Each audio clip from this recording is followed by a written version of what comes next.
Hey, you guys. I hope you are enjoying your Memorial Day holiday. I do want to say thank you to all the women and men who served in our armed forces. And so I hate to be interrupting your holiday, but I just wanted to jump in real quick and talk to you real briefly about some tools to help any individual, LMFT, LPC, social worker, psychologist, who is thinking about or has plans on starting a private practice. So, I am Dr. Tanisha Guy, in case you are new to me, and I have been practicing in the mental health field now for the last 23 years. And I started teaching full time in clinical mental health counseling programs in 2005. So I currently still teach full time clinical mental health counseling students. I also teach doctoral students who are working on their PhD in counselor education and supervision. And I have been in private practice for the last 14 years.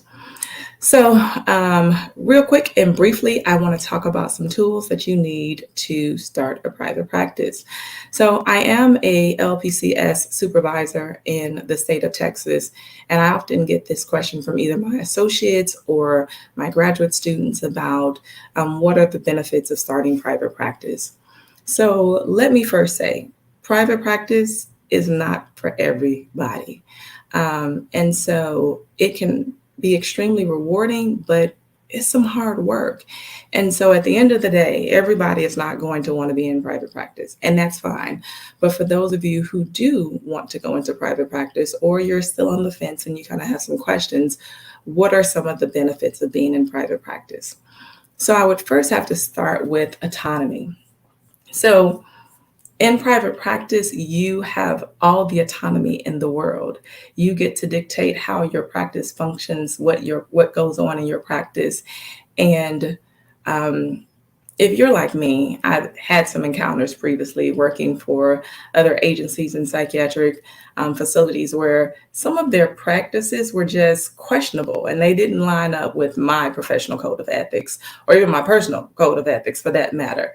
And so I didn't necessarily like how some of the things they were doing in the practice looked, nor did I appreciate how sometimes clients or patients were addressed or dealt with. If you're in your own private practice, you have the autonomy to really move how you see fit and how you want to serve the clients and patients that you want to work with in the future. The other thing about being in private practice is that it provides you the opportunity to have more flexibility in your schedule. So, when I first finished my master's, I thought, ooh, I want to go into private practice full time. And while working at someone else's practice, I was working 8 in the morning until 8 at night. And I was working really, when I say really long hours, I was working really long hours, but I was working for someone else. And the fact that I had to start my day at 8 o'clock and it didn't end until 9 o'clock, I just didn't like it. There was no flexibility in my schedule. I have come to learn that I don't like banker hours. 8 to 5 just doesn't work for me. I'm not as productive in the morning as I probably could be because I'm more of a nocturnal person. And so when you're working for someone else, you don't really have an opportunity to dictate your schedule. Someone else is dictating that schedule for you. But in private practice, you have the opportunity to kind of control that. Hey, April. April is a fellow therapist who also runs several businesses. And so I'm sure she can contest to some of the things that I am saying about creating that level of autonomy when you own your own business and having a little bit more flexibility in your schedule. Now, don't get me wrong. When you start your own business, you're probably going to work the hardest that you have ever worked. But it's different when you're working for yourself and creating your own legacy than if you're working that hard, if not more, for somebody else. So, again, reasons why I would choose to start a private practice, the autonomy and the flexibility. And then the third area I would say is because you really get to hone in on that population that you have a desire to work with. So when we talk about niche, anyone who's practicing in the field, or even if you're a grad student, you're probably tired of hearing the word niche. Figure out your niche, identify your niche. And you're like, I don't really have a niche. And if you're anything like I was when I started my counseling program, and even when I ended it, I just wanted to save the world. Like I just wanted everybody to be my client. So if you ask me, well, who do you want to work with? I was like, everybody. Well, do you want to work with kids? Yes. Do you want to work with adolescents? Yes. Do you want to work with couples? Yes. Do you want to work with geriatrics? Yeah. Like if you said it, I was like, yes. But I quickly had to learn that is unrealistic. I don't want to work with everybody anymore. 23 years in practice, I have learned everybody is not for me, and I'm not for everybody. Now look here, I take my hat off, and I salute any identified play therapist. If you work with them babies under the age of 8, if you getting on the flow and rolling with the 4-year-olds and the 3-year-olds, I appreciate the service that you do in this field. But that population is not for me. When you decide on narrowing down your niche, it's not that you want to exclude anyone, but you do want to focus and create a level of expertise with working with a particular group. Because what it does is it allows you to separate yourself from someone else who might be a generalist who says, well, I'm just going to see everybody. And again, after practicing in this field for 23 years, I just realized I'm not good with everybody. And I just don't have enough time in a day or in a year to do the additional training on all of these areas to be at a level of expertise, or to have a level of expertise and to be competent in those areas. So instead, the focus is on a specialized area. So when you're in private practice, even though you do have the autonomy to do some things differently in your own private practice, you have some flexibility. But it's really important to also think about the benefits of working with the population that you want to work with. So right now, you're probably working in an agency or a facility where you just kind of work with whoever comes in the door and they get assigned to you. And that's fine. And you still are having an impact and you appreciate that. But there's really one group that you want to work with. For example, I have a colleague who only does individuals who are experiencing postpartum. She doesn't deal with anybody else. She has a limited work schedule. She's always full, and it works for her. So private practice allows you to hone in on that one particular population that you really have a passion and you really have a desire to work with.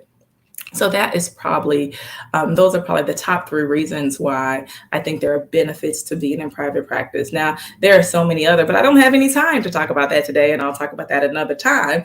But what I do want to get into is, so when you're thinking about starting a business, not just a private practice, but in general for anyone who's thinking about starting a business, it is very important to have realistic goals. Now, look here.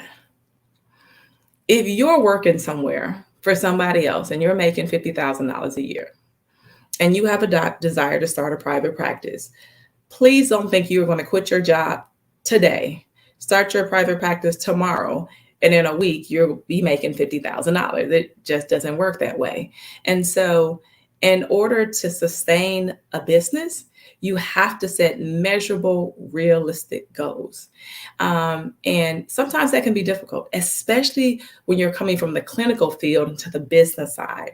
Because one of the things that you have to think about is if you are a licensed mental health professional, if you are like myself, you were trained to be a licensed mental health professional. I was trained to see clients. That is my background until I went back to school.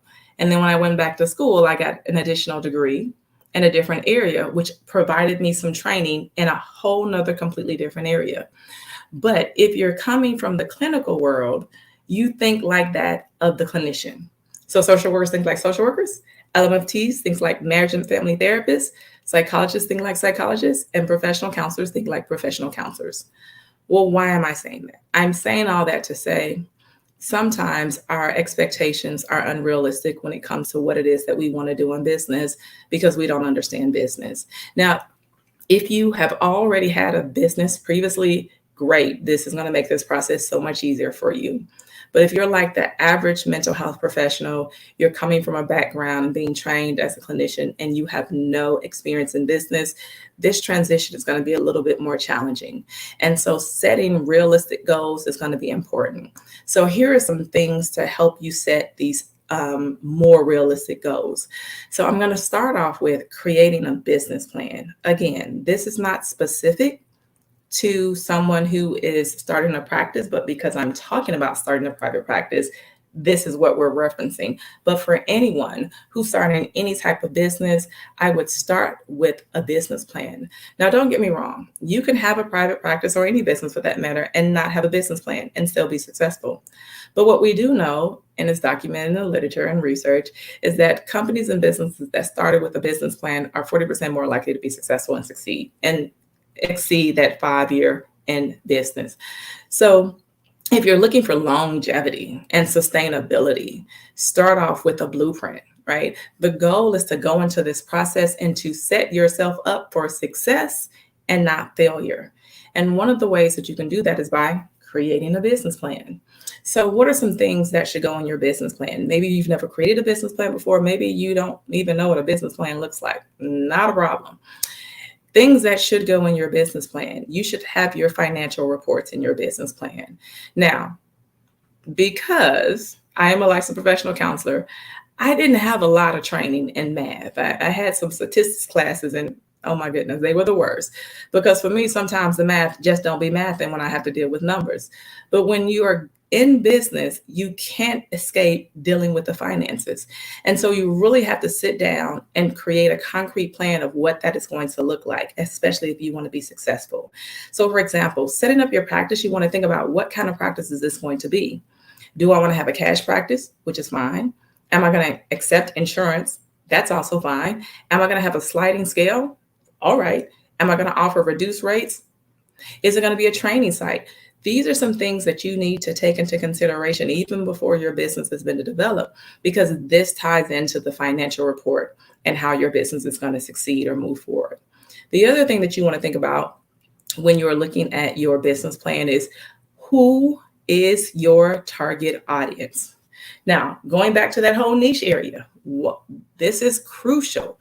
You have to know who your target audience is. Now, again, if you're still thinking that everybody is your target audience, they're not. Let me just tell you, they are not. Everybody is not going to be your target audience. It is impossible for everybody to be your target audience. And I know you're thinking, I really do want to help everybody. I really care about everybody. Absolutely. You and I do. And everybody else that went into the mental health profession to help other people. But everybody is not for you. I say this again. I cannot stress this enough, you guys. You all don't know how many times my students will come to me and say, well, I don't want a niche area. I don't want to specialize. I just want to see everybody. Okay, talk to me after 5 years of practicing and let's see if you still feel the same way about that. So in your business plan, you're going to identify your target audience. And the reason why you want to identify your target audience is going to tie into this next point that I'm going to talk about. You need to know who you are talking to. You need to know who you're looking for. And what do I mean? So you need to make sure that as you're creating your practice or whatever business that you're creating, that part of this business plan includes identifying that target audience, because now you need to know who your target audience is. You need to know, where do your target audience live? What do they hang out at? How are you going to capture your target audience to let them know, hey, I'm over here. I got a business. Come see me. But if you don't know them, then who are you targeting? So the important part about knowing how to target or knowing who your target audience is comes in when you have to do market research. Now, the first time I heard about market research, I was like, say who, what, when, where, how? I didn't understand what market research was because, again, remember, I was trained as a licensed professional counselor. And not one time in my curriculum or development had I ever heard of anyone saying anything referencing market research, because working with clients, you didn't need market research. But after going back to school and getting an MBA, I understood what market research was. And I also learned that, wait a minute, I was doing this in my practice. See, I was doing stuff but didn't know it had an official title to it. So now I understand the importance of doing market research. So if you're going to start a business, first figure out who is already out there doing what you want to do. You want to know their business like the back of your hand. You want to understand, what are they doing to be successful?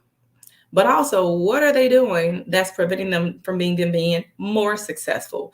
So market research says, I'm going to look and see who is already out there, but also I'm going to look to see how can I fill in the gaps, because there needs to be a gap somewhere if you're going to offer something.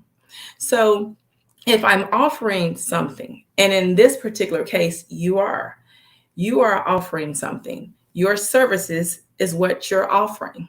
Now, when we talk about this type of business in comparison to some other type of businesses, it's a little bit different, but nonetheless, you still want to do the market research, because things include, for example, where should you place your practice?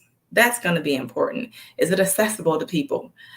These are things that if you just kind of go with the first available location because it's affordable, it may not be the best location for you as a licensed mental health professional providing the services to whichever population you're providing services to.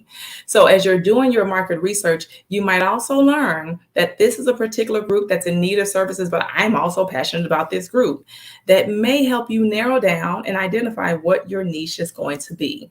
So the market research is inclusive of everything about running your business and helping you be successful, but also helping you avoid the pitfalls of other business owners that have already gone through this. So when I started my private practice, there were several individuals that started the same time I started, and they were phenomenal. And not were, but they are phenomenal mental health professionals. But are they still in practice today? No. And not because they're not good at providing therapeutic services, but they weren't good at running their business. So these are the things that I want you to keep in mind as you launch this practice. And lastly, in your business plan, you want to have a expense estimated expense report. Now, again, there are going to be some things that come up that you're like, I didn't expect that. I didn't know about that. That's fine. But there are going to be some expenses that come up. So when you think in terms of someone else who's starting, for example, a business where they sell an actual physical product, the overhead cost is much lower. You don't have to purchase product that you're going to sell now. In this particular case, the product is you, and the services that you offer are the counseling services. So you kind of have your cost cut on that side, but then there are some other things that you need to pay for. So these are some of the things to get you thinking about the process of starting a private practice and what you need. I hope this information has been helpful. So if it was helpful, make sure you come back tomorrow, same time, 6 p.m. Central, for more information about things you need to start a private practice. I am Dr. Tanisha Guy, licensed professional counselor, and make sure, if you're not already doing so, make sure you follow, comment, and like this video, and share it to somebody who you think may need this information. Now, you guys go ahead and enjoy your holiday evening. I'll see you back tomorrow. Bye-bye.